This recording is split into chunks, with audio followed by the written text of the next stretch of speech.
Hello, I'm Mark Baxter. I'm the director at YWAM Jacksonville. My wife and I started the base about 21 years ago, and our focus has been on reaching the unreached.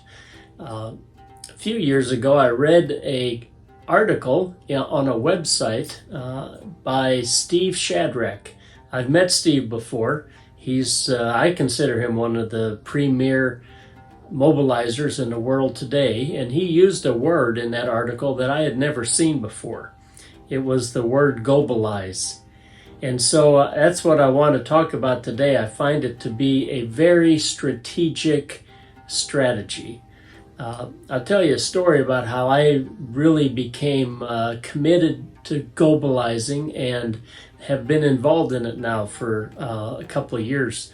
What happened is we were doing a DTS here in Jacksonville and had a man by the name of Prince apply.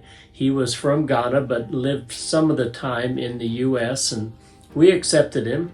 He came to the school. He was an excellent student, and after the lecture phase, he went to Ghana to do his outreach.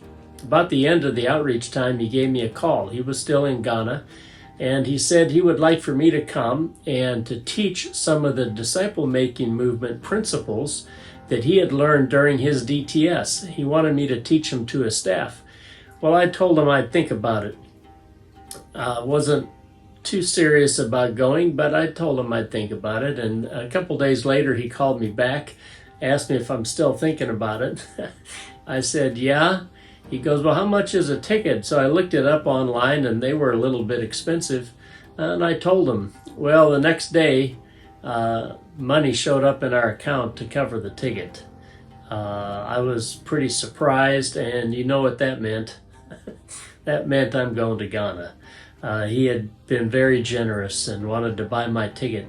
And so I headed that way. Actually, it was right during when COVID was at its worst, and I got to New York City on my first attempt, and they turned me away at the gate, said Ghana had changed their policy regarding visas. So I had to fly back to Jacksonville, but I kept trying. I finally got over there, and I met his staff, and as we talked, what they really decided they wanted to do was to have a regular DTS under YWAM Jacksonville there, and with a focus on disciple-making movements. So I agreed to that. I thought it was a good idea, especially I realized his staff were some amazing people. And so I went back over there in June and did some staff training, and then I taught in the first week and gave them the basic principles, the simple principles of disciple-making, and had a really good week. I came back home here. I was leading the school, so I was in Ghana a lot during the lecture phase, obviously. And I went back after just a couple weeks, and I was talking to one of the students. His name was Isaac. And so I talked to Isaac, and Isaac said, so far we've only been able to get started about 8 churches. And I stopped and I looked at Isaac. I said, what'd you just say? He said, we've started about 8 churches. I said, it's only been going like 2 or 3 weeks. He goes, yeah, I know, but we're trying. I go, no, wait a minute, this is amazing. And so I asked him, I said, how have you been doing that? And he said, this kind of humbled me, his answer. He looked at me with kind of a questioning look, and he said, well, we've just been doing what you taught us. I go, wow, imagine that. They've just been going out and doing prayer walks in the community, asking God to lead them to a person of peace, which is a prayer that God does answer because he wants to. And so they would do that. They were abundantly sharing the gospel. They were praying with great fervency. You should hear them pray. It was amazing. And they were just going for it. So by the end of the lecture phase, some of those 8 churches had already started second-generation churches. They were at a total of 20 churches. Well, they asked me to come back and do a second school. So we did a second DTS just this past spring. And now that number of churches, it's up to at least 37. I have them working on a gen map right now, a generational map of the churches. First generation, second generation, third, and then fourth. And so they're working on that now.